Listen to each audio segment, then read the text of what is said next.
booste ton potentiel et ose révéler ta véritable identité. Le podcast qui va rallumer la flamme qui brûle en toi. Hey, salut la team, comment allez-vous aujourd'hui? Bienvenue à toi dans ce nouvel épisode de Booste ton potentiel et ose révéler ta véritable identité. Le podcast qui va rallumer la flamme qui brûle en toi. Je suis Sabrina, ton guide dans ce voyage passionnant vers le potentiel illimité qui sommeille en toi. Oui, en toi. Et si tu ne l'as pas encore fait, abonne-toi à cette chaîne et active la cloche pour recevoir les notifications et faire partie de la Dream Team des super-héros du quotidien. Tu pourras liker, partager, commenter. Je t'aimerai alors d'un amour cœur arc-en-ciel car tu vas soutenir mon travail. Aujourd'hui, nous plongeons dans mon adolescence et comment je suis passée de l'échec scolaire à la réussite. Et c'est parti! Je te le racontais dans l'épisode 5, mon rêve de gosse était de devenir danseuse étoile. Il a donc été anéanti par une prof et je t'invite à écouter l'épisode numéro 5 et tu auras tous les détails. Donc par la suite, j'ai continué ma scolarité dans un cursus tout à fait classique. En fin de collège, j'ai eu mon rendez-vous avec mon conseiller d'orientation. Alors moi, j'étais pas la plus assidue du monde. Clairement, l'école, c'était pas mon dada, mais j'ai toujours été très créative. Que ce soit dans les dîners-spectacles que je créais avec mes cousines ou ma meilleure amie, ou encore les dessins que je pouvais faire où j'étais assez instinctive. Et puis la mode où j'ai carrément été passionnée puisque ma mère avait des magasins à l'époque. Donc les chiens ne font pas des chats, très vite mes dessins se sont transformés en création de vêtements. Alors que le corps enseignant voulait à tout prix me faire rentrer dans les cases type comptabilité, vente, gestion, coiffure, secrétariat, tout ce que tu veux. Moi encore une fois, j'avais un tout autre projet. Je voulais être styliste. Déjà à l'époque, les conseillers d'orientation, c'était pas ça, puisqu'ils n'ont pas écouté mes désirs, ni mes souhaits, ni mes choix. Heureusement, j'ai un papa pugnace avec un caractère de taureau et tous ceux qui sont de ce signe vont comprendre la suite. Je n'ai bien sûr absolument rien contre ce signe, ni aucun autre d'ailleurs. Ma mère, mon père, ma fille, ma tante, ma cousine et une amie sont taureaux. Une amie d'ailleurs que je vais interviewer début janvier. Vous aurez prochainement son parcours en ligne sur la chaîne. Bref, revenons à nos taureaux d'amour qui, en ce qui concerne mon papa, s'est démené pour me trouver une école qui va me rapprocher de mon souhait et de devenir styliste. Après moult recherches et prises de contact, il me trouve une école proposant un BEP-CAP matériaux souples habillement, en gros, couture. Et à Benco, on a trouvé, oh là là, le eureka de ce choix était extraordinaire. Je me rappelle encore la scène où mon père pose le dossier d'inscription sur le bureau du conseiller d'orientation en lui disant « J'ai fait votre travail, monsieur. Moi, j'ai écouté ma fille. » Alors même si j'ai toujours su que mes parents me faisaient une confiance sans faille, moi, la petite fille unique, un peu princesse, un peu capricieuse, peut-être même parfois peste, ils m'ont quand même inculqué des valeurs d'empathie, familiale, de respect. Et quand ils me donnaient un couvre-feu, rares sont les fois où je ne l'ai pas respecté, non pas par crainte, mais plus par respect parce que je voulais vraiment garder la confiance qu'ils m'accordaient.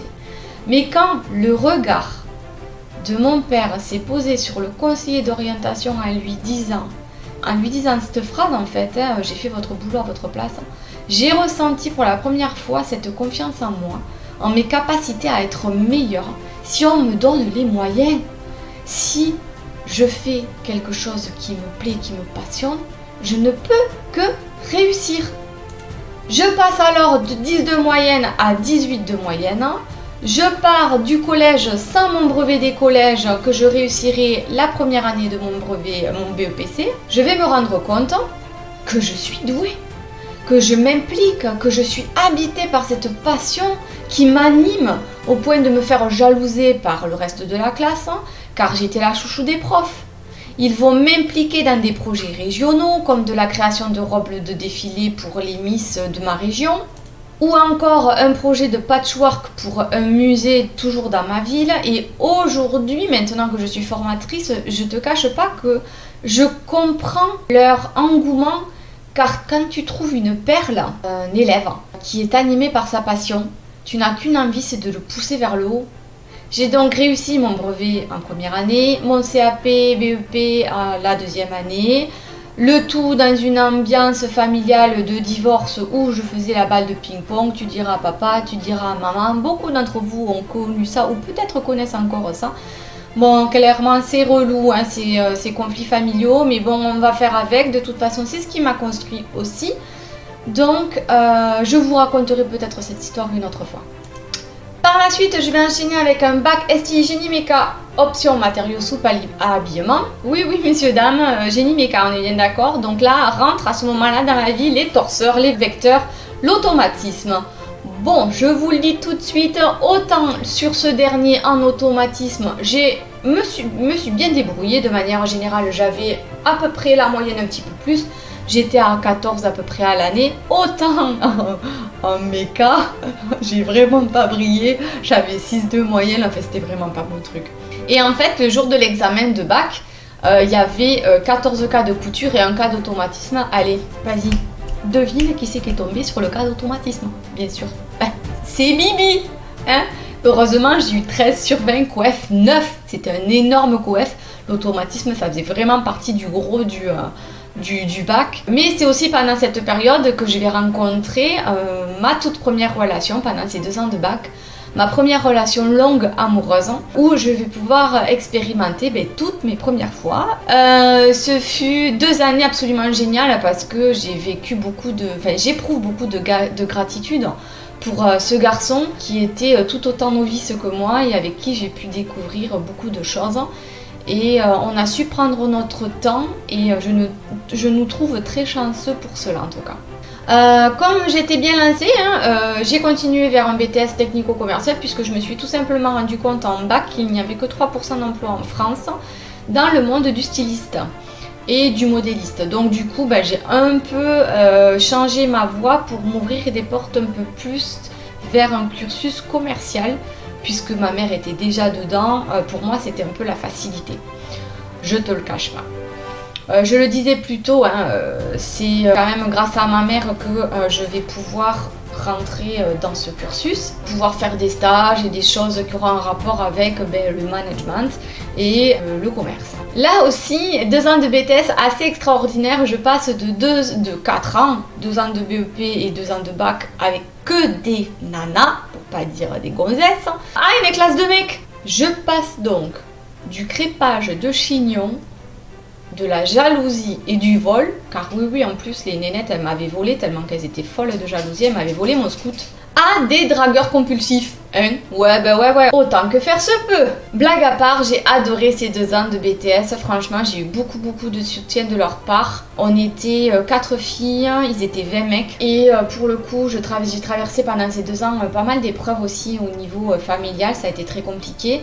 Donc vraiment j'ai eu beaucoup de grands frères qui m'ont soutenu pendant ces 2 ans et même après certains sont restés encore en contact même aujourd'hui. Même si certains auraient voulu faire de moi leur descente de lit, voilà. Ils sont restés quand même très corrects dans l'ensemble. Là encore je passe 2 ans, ça va être incroyable tout ce qui va se passer. Je vais rencontrer le premier homme avec qui je vais m'installer, puisque je te l'expliquais un petit peu plus haut, après mon bac et au début de mon BTS, je finissais ma relation de 2 ans avec mon premier. Je vais donc rencontrer un homme avec qui je vais m'installer. Alors c'est rigolo parce que on va se rencontrer à une soirée étudiante un jeudi soir. Mais alors je m'en souviens comme si c'était hier. C'est une histoire, mais là encore c'est une histoire extraordinaire, c'est-à-dire que l'univers avait un plan. Chaque pièce du puzzle se sont emboîtées. C'est encore une fois, c'est encore une expérience. Toute ma vie, j'ai l'impression que c'est un puzzle, une série de puzzles différents qui se sont emboîtés. C'est extraordinaire. On se rencontre donc à une soirée étudiante et j'ai un mec de ma classe là qui m'invite à danser un zouk. Voilà. Et tu me connais, moi et la danse, c'est une grande histoire d'amour. Je ne refuse jamais de danser, bien évidemment. Et puis on finit notre danse endiablée et je vois le mec, que je trouve absolument charmant bien sûr, lui taper sur l'épaule, tout en me regardant. Et puis là, j'ai mon pote qui me dit bon, mais c'est bon, t'as une touche. Le gars, il vient de me demander comment j'ai fait pour danser avec toi. Et j'ai répondu tout simplement que je te l'avais demandé. Ni une ni deux, ce même garçon vient vers moi pour me dire exactement la même chose, qu'il avait été demandé comment il fallait faire pour danser avec moi. Et je lui ai dit, il suffit juste de me le demander. Et s'enchaîne une suite de rencontres totalement inattendues. Puisque ce même garçon, le lendemain à la sortie des cours, je vais le retrouver en sortant d'un magasin avec un mec de ma classe. Je vais avoir un garçon qui va me taper l'épaule, toc toc toc, oui. Et bien c'était le même garçon que la veille, s'il vous plaît quoi. C'est une histoire de dingue. Et puis comme elle s'arrête pas là, bien évidemment, on va échanger nos numéros de téléphone. Il va m'inviter le lendemain et on va commencer une grande histoire de 3 ans avec qui on va s'installer au bout de 3 mois et où il va se passer encore plein de choses. Donc pour en revenir à mon BTS, peut-être que tu te demandes si je l'ai eu ou pas. Il faut savoir que la semaine de mes épreuves, mon père a eu une crise cardiaque. D'ailleurs j'en tremble encore quand je t'en parle. Ce fut la plus grosse frayeur de toute ma vie. Il m'a été impossible de me concentrer pendant mes épreuves. Et je me souviens encore de cette fois où mon ex-belle-mère m'appelle pour me dire « Sabrina, ton père est en train de faire une crise cardiaque, il y a les pompiers à la maison, les médecins et tout ça, viens à la maison. C'est peut-être la dernière fois que tu vas le voir. » Enfin bon, bref, c'est vraiment la descente aux enfers. De là, je fais la route en pleurant bien sûr, sur toute la route. J'arrive chez mon père, je vois mon père sur le canapé, entouré de pompiers, de ci, de là, qui n'arrivent pas à respirer, qui n'arrivent pas à dire un mot devant l'autre. Et donc là, j'arrive à son chevet, je lui prends la main, et là, il me regarde droit dans les yeux et il me dit ah putain, il me dit je suis tellement fière de toi ma fille, et de tout ce que tu as accompli. Je te l'ai jamais dit. Et je promets de te le dire tous les jours si je survis à cette crise cardiaque, mais je t'aime de tout mon cœur. Et vraiment, ça a été le jour le plus dur de ma vie. Parce qu'à ce moment-là, j'ai réalisé que je pouvais perdre mon papa. Et mon papa qui était taureau et qui ne montrait pas ses sentiments. Et pour la première fois de sa vie et de la mienne, il a enfin dit. Alors heureusement, il s'en est sorti. Il ne rate pas une occasion pour me rappeler à quel point et combien il m'aime. Bref, tu l'auras compris, je n'ai pas eu mon BTS dans ces circonstances. Mais j'aurai ma revanche en 2015 car je vais reprendre mes études en 2014 et je te raconterai ça dans une nouvelle aventure, un nouveau podcast, et je vais essayer de me remettre de mes études. Malgré toutes ces péripéties, me voilà rentrée dans la vie active. Je t'épargne la liste de mes différents petits jobs comme le plus grand restaurant de burgers au monde, ou encore une très grande enseigne de prêt-à-porter qui a sa structure qui aura sa structure à l'époque sur Albi, puis après sur Toulouse, et qui va lancer une grande chaîne de multimarques de vêtements. Je vais être après vendeuse retoucheuse pour une marque de rugby. Je vais par la suite rentrer dans une enseigne de vêtements pour enfants, où je vais être virée pour caractère trop volcanique pendant ma période d'essai. Oui, vous l'aurez compris, toutes ces aventures vont faire de moi une personne avec un caractère bien trempé, qui va dire franchement tout haut ce que tout le monde pense tout bas, quitte à se faire virer. Et comme ça m'aura pas servi de leçon, c'est le genre d'expérience qui va se rééditer plusieurs fois jusqu'à que je comprenne la leçon. Puis grâce à mon compagnon et son oncle, je vais devenir commercial en produits de maintenance industrielle pour une enseigne. Je vais donc démarcher des entreprises où la majorité seront des hommes qui m'accueilleront, des directeurs ou des responsables. Donc dans un domaine totalement masculin, je vais avoir beaucoup de difficultés en fait à me rendre crédible parce que j'ai une silhouette très fine. Je suis pas très grande puisque j'ai eu un arrêt de croissance, je te l'explique dans le hashtag mon enfance, je sais plus lequel. Je vais donc rentrer dans un domaine où je vais avoir l'impression d'être entourée de loups affamés, que seront les dirigeants d'entreprise. Je vais être la midinette sortie de l'école, d'autant plus que, hormis ma petite taille, on me donnait souvent 5 ans de moins. Donc à 22-23 ans, ça va être très très pénible d'arriver à, je dirais, pas forger la clientèle parce que ça va être un atout d'un côté, mais la crédibilité, ça va être très très compliqué. D'ailleurs, même pour rentrer en boîte, ça va être un fléau toute ma vie cette histoire hein, de faire plus jeune. Parce que je vais galérer pendant des années, je crois que jusqu'à mes 30 ans, on va me demander ma carte d'identité. C'est une histoire de dingue ça aussi. La suite, tu la connais, je te l'ai raconté dans le podcast numéro 6 où je quitte ma région pour partir vivre à Toulouse. Si tu as raté l'épisode, tu auras le lien en commentaire. Car je t'y parle de comment cultiver une mentalité de développement personnel pour avoir un poste à responsabilité. Alors même si je ne suis pas devenue styliste, j'ai eu une belle carrière dans la fringue, le management et la couture fait toujours partie de ma vie aujourd'hui. Je crée des vêtements pour ma fille, je lui ai fait son cartable d'ailleurs cette année. J'ai fait des sacs à main pour toutes les femmes de la famille de mon conjoint une année, pour Noël. J'ai fait des sacs à main aussi pour ma mère, pour ma famille. Je fais tout un tas de choses pour améliorer aussi la beauté de ma maison, hein, des housses de chaises, des trucs comme ça. Voilà, ça me fait plaisir de temps en temps. Et puis je me suis même mis à tricoter là depuis pas très longtemps. Je me suis mise à tricoter pendant ma grossesse et puis là je me suis remise à tricoter pour faire des bandeaux en laine pour ma fille. Bon, tu l'auras compris, j'ai un grand côté très créatif et c'est aussi une grande force parce que je m'en suis beaucoup servi dans mon accompagnement et dans la création des méditations où vraiment j'essaye de te faire aller plus loin. D'ailleurs, si tu l'as pas encore vu, tu as aussi ma méditation, première méditation de mon programme d'accompagnement que je t'ai proposé, le sas de tes compressions, en épisode hashtag numéro 7. Toujours le lien en commentaire. Allez, maintenant c'est un peu à ton tour de travailler. Aujourd'hui, je vais te partager un exercice et comme j'ai confiance en toi, mon petit padawan, je suis sûre que depuis que tu m'écoutes, tu t'es enfin muni de ton petit cahier d'exercices et d'écriture. Oui, car j'ai confiance en toi. Et oui, on va rentrer dans le vif du sujet aujourd'hui, car l'orientation professionnelle, ça reste quand même le commencement de tout. Et il va falloir se poser des questions et s'aider de différents outils. Je vais donc te partager 4 clés pour t'aider à t'orienter.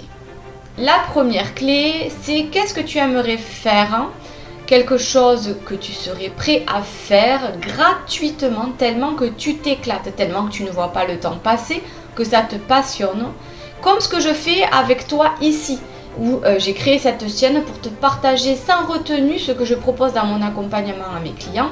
Bien évidemment, je te donne les outils, mais je ne t'accompagne pas en individuel. Donc, il n'y a pas cette proximité où je vais vraiment faire du coaching avec toi et faire des brainstorming permanents pour t'aider à te pousser dans tes retranchements. Là, je vais te partager ce que je leur propose, ce que je leur demande de faire, mais du coup, tu le fais tout seul. Ensuite, deuxième clé, fais des immersions en entreprise ou des AFPR si tu es au chômage ou même si tu ne l'es pas et que tu es en poste, tu peux demander à être libéré une journée pour aller voir ce qui se passe dans d'autres postes et voir si tu serais intéressé pour faire une formation, une reconversion, etc. etc.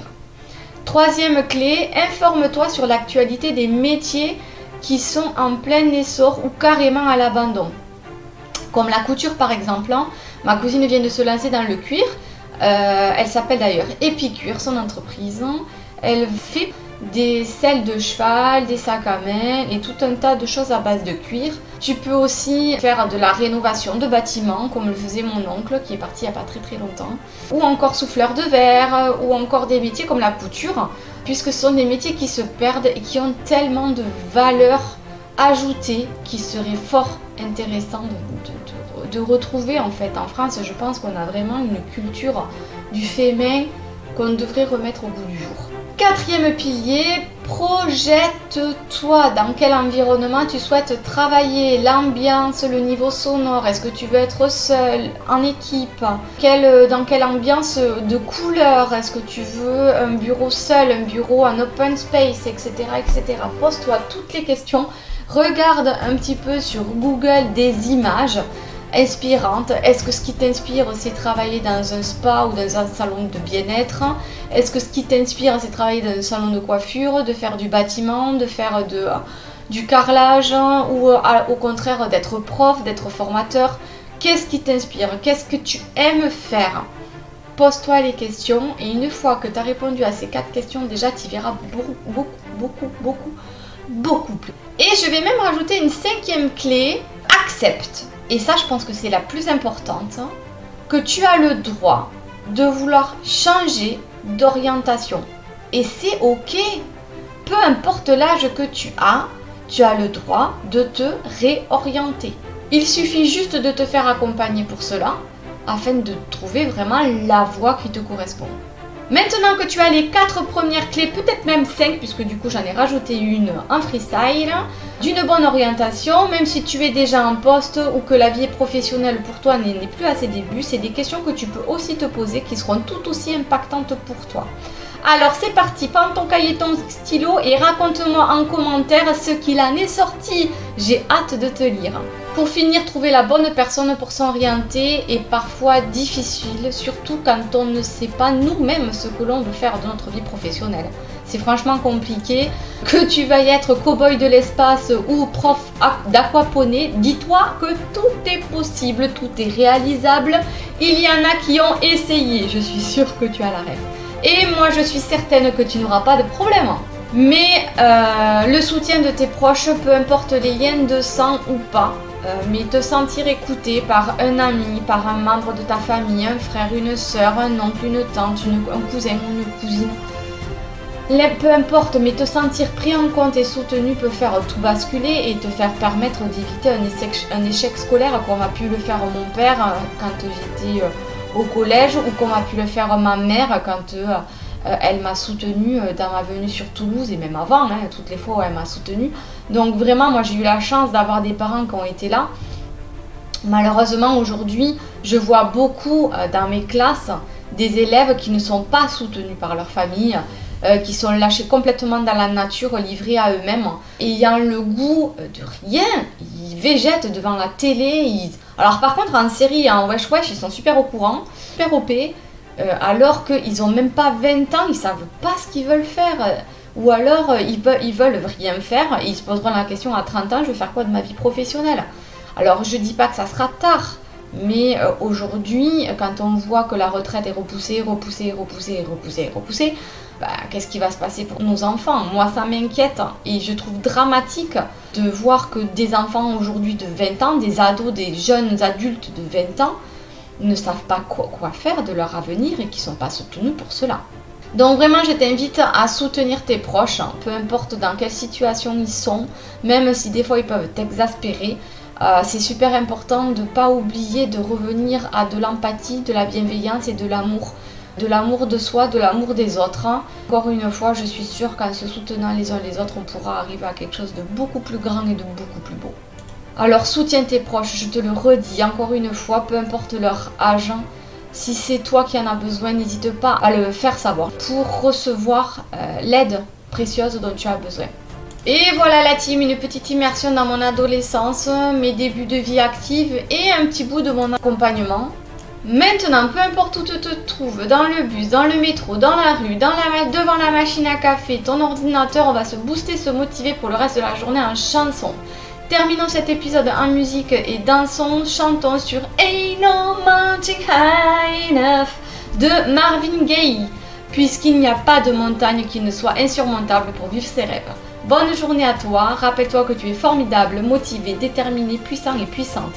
Merci d'avoir écouté le podcast de Booste ton potentiel et ose révéler ta véritable identité. Numéro 8, on se retrouve bientôt pour l'épisode numéro 9 où nous allons parler de l'importance de s'entourer de ses proches pendant les fêtes. Belle journée à toi, ciao ciao. Booste ton potentiel et ose révéler ta véritable identité. Le podcast qui va rallumer la flamme qui brûle en toi.